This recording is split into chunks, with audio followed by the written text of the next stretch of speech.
A paz do Senhor Jesus, meus queridos e amados irmãos, eu estou aqui para falar de um assunto bem delicado. Eu confesso que eu pensei, de trazer esse assunto há alguns dias, mas depois eu falei, não, vou falar sobre outra coisa.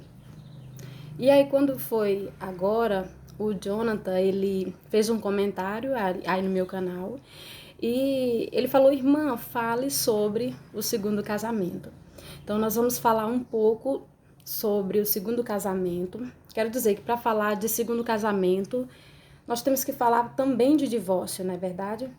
Então eu vou falar um pouco dentro da palavra de Deus. Amém? Glória a Deus. Nós vamos abrir a palavra santa de Deus no Evangelho de Mateus, capítulo 19, e o versículo do 9 ao 12. A gente vai ler.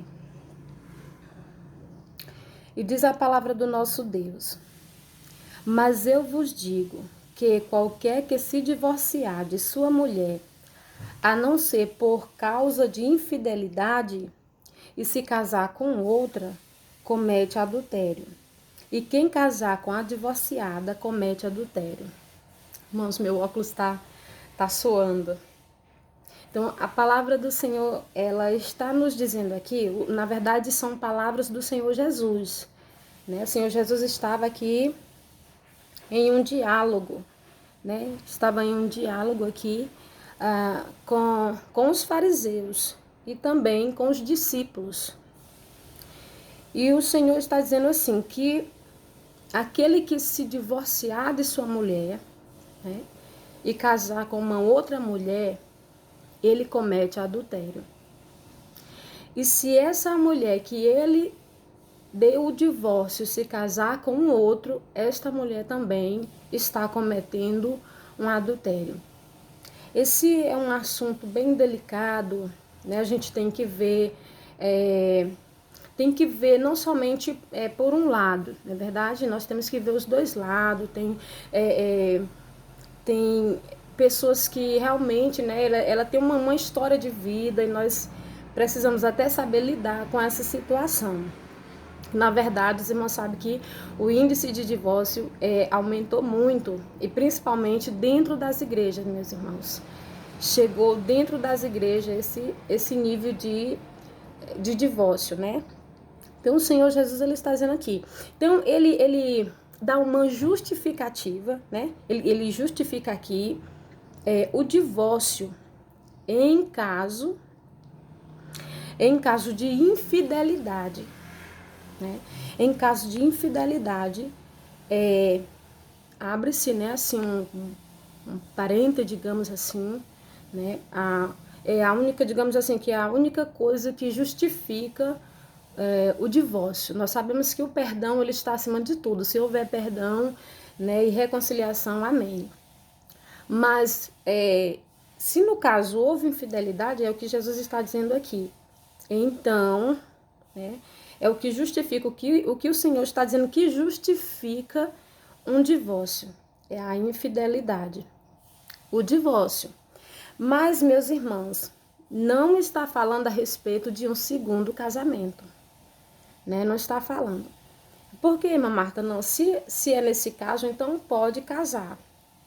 Bem, se nós formos olhar esse versículo, né?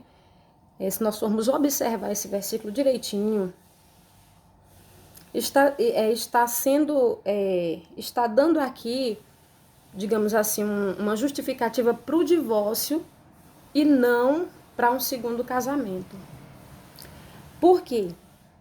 Se fosse para se divorciar, mesmo que por infidelidade, para se divorciar e casar de novo com uma outra pessoa, beleza, seria bom, não é verdade?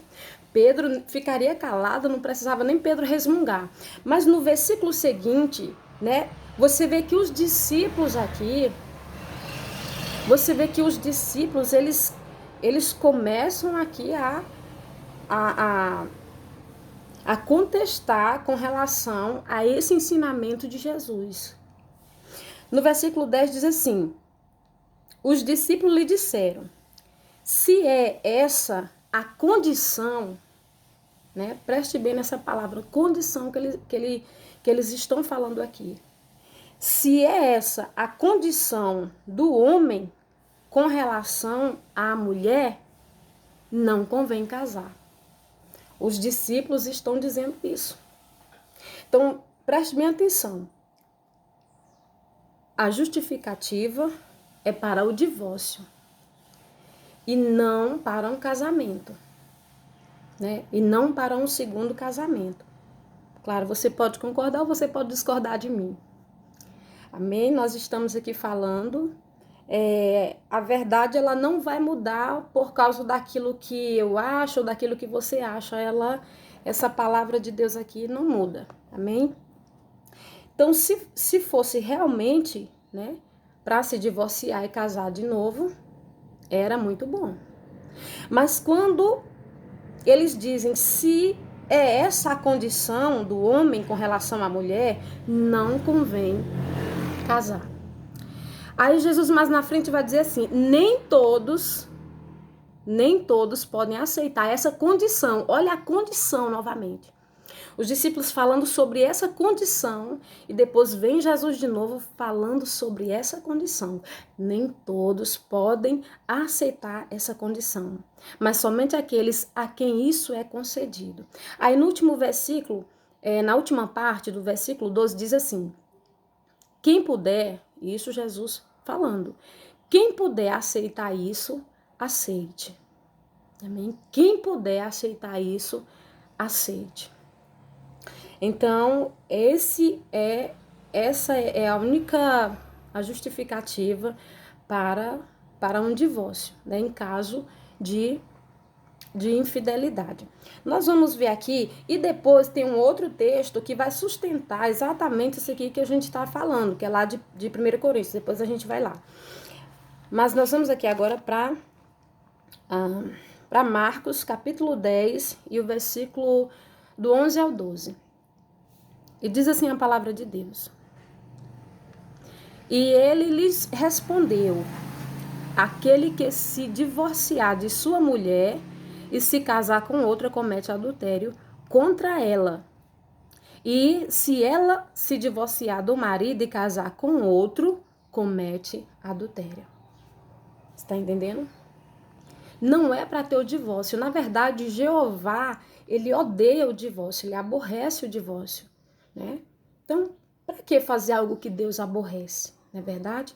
Para que fazer algo que Deus se entristece muito? E, na verdade, isso tem acontecido muito no meio do povo de Deus, irmãos, né? O povo já não querem mais, os casais já não querem mais suportar uns aos outros. Eles já não querem abrir mão, porque é isso, né? Num casamento você precisa suportar, são duas pessoas diferentes, você precisa suportar, né, algumas coisas que não está de acordo com aquilo que você quer, ou você precisa abrir mão também de algo também por causa do seu cônjuge, né? Então, tem que pagar preço, levar em oração, sabe? Não vai resolver. E hoje em dia tá assim, né? As pessoas querem casar 1 mês, 2 meses, 5 meses, 6 meses e já se separam logo, né? Já se divorciam logo. Então, tá um caso muito sério. E o casamento é uma instituição de Deus, é uma instituição feita por Deus, né? Deus ama a família, Deus ama o casamento. Casamento é uma bênção de Deus, não é verdade? Glória a Deus. Mas, meus irmãos, a gente percebe o quanto o casamento está sendo banalizado. Eu acho tão lindo, sabe, um casal de idosos, sabe, já viveram muitas coisas juntas, já suportaram muitas coisas juntas, já abriram mão de tantas coisas. É muito bonito, mas está ficando cada vez mais raro, irmãos. Então, nesse texto que nós lemos aqui, fala, né, exatamente que a mulher ela não pode deixar seu marido e se casar com outro, porque ela comete adultério. E da mesma forma o marido também, né? Se o marido também chegar a deixar sua esposa e se casar com outra, ele também comete adultério, né? É exatamente isso. Por exemplo, eu tenho meu esposo, né? Tenho meu esposo e a gente já tá há 24 anos, né? Já casado. E aí eu deixo meu esposo, me separo do meu esposo e eu vou casar com uma outra pessoa. Então eu estou, né, fazendo essa atitude como serva de Deus, eu estou, né, adulterando. E se aquela outra pessoa, né, casar com meu esposo, também eles estão em adultério. Irmãos, é muito sério. Nós precisamos levar mais a sério a palavra do nosso Deus. Nós precisamos de todo o nosso coração, né? De todo o nosso coração se esforçar para obedecer realmente a palavra do nosso Deus. E agora mais, nós temos também um ponto de vista, né? Um ponto de vista com relação àquelas pessoas que estão no mundo, porque nós estamos falando isso com relação às pessoas cristãos, os cristãos, né? Porque está ficando feio até mesmo no nosso meio, mas com relação a nós. Mas e com relação àquelas pessoas que estão, né? Eu quero falar agora de amor, de misericórdia, né? Eu quero falar da graça de Deus. Com relação àquelas pessoas que estão lá fora, estão fazendo tudo de errado, está na ignorância, porque não conhece a verdade. Aí digamos que nós estamos pregando a palavra de Deus e aceita uma família, aceita Jesus Cristo como Salvador, uma família. Aí vem a mãe, vem o pai, vem o meninozinho de 5 anos, vem o de 10 anos e vem o de 15 anos. Vem a família completa, aceita Jesus. Essa família aceita Jesus. Só que a mulher ou o homem é uma comparação, né, que eu estou fazendo, para que os irmãos também ajam com misericórdia, com amor, para que a gente venha agir com amor e misericórdia também, né? Aí vem essa família, aceita Jesus como Salvador, toda essa família. Só que a mulher ou o homem, ela ou ele já tiveram um relacionamento em anos passados, em tempos passados. Aí o que acontece?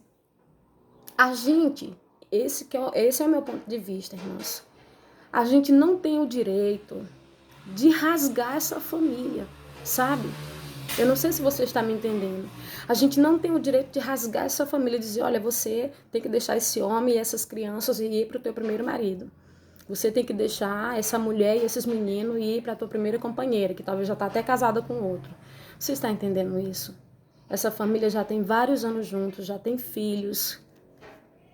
É aí que entra a graça de Deus. É aí que entra o amor de Deus, porque essa família não conhecia Jesus.